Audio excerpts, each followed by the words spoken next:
In this video, I'm going to show you exactly how to set daily time limits on specific work streams, a super effective way to boost productivity without getting overwhelmed. This is a quick guide to help you manage your time better, stay focused, and ensure you're working efficiently.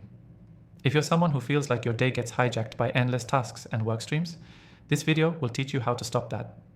Stay tuned, because by the end of this video, you'll know exactly how to keep your workday on track with simple, actionable steps that won't take more than a few minutes to set up. So let's dive into it. The first thing you'll need is the right tool for the job. There are plenty of apps out there, but after testing the most popular ones, I found one that works best for managing daily time limits. In a second, I'll tell you how to access a free trial exclusive to you, my viewers.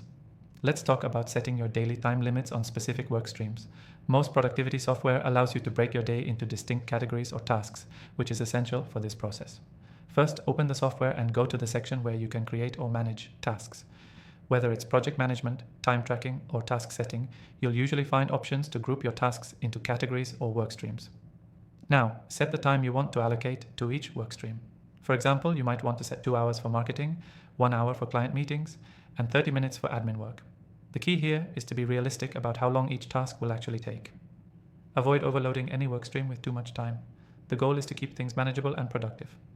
Next, enable time tracking or timers for these work streams. This will help you stay on track and make sure you don't spend more time than you planned on any one task. Most software will let you set automatic timers that start when you begin working on that specific work stream.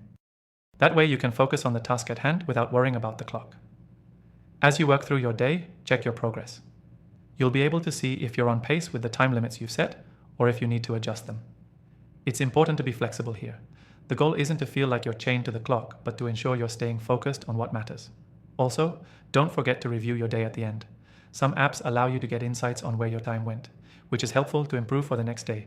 This analysis will also help you spot any work streams where you might need to adjust your time limits. Now, I mentioned earlier about the software I recommend for this. It's the one I've tested out across multiple work streams, and it's perfect for setting up and tracking your daily time limits. In the description below, you'll find an exclusive free trial link that you can use to follow along with me. So, what's the key takeaway here? Setting daily time limits on specific work streams is a game changer. It keeps you on track, prevents burnout, and helps you make the most of your day without feeling like you're constantly running out of time. To quickly recap. First, choose the software that lets you track and manage tasks. Then, set reasonable time limits for each work stream. Activate timers and track your progress throughout the day, adjusting as needed. Finally, review your time management at the end of the day for continuous improvement. And remember, make sure to take advantage of that exclusive free trial in the description below so you can follow along with me. Thanks for watching, and I'll see you in the next one.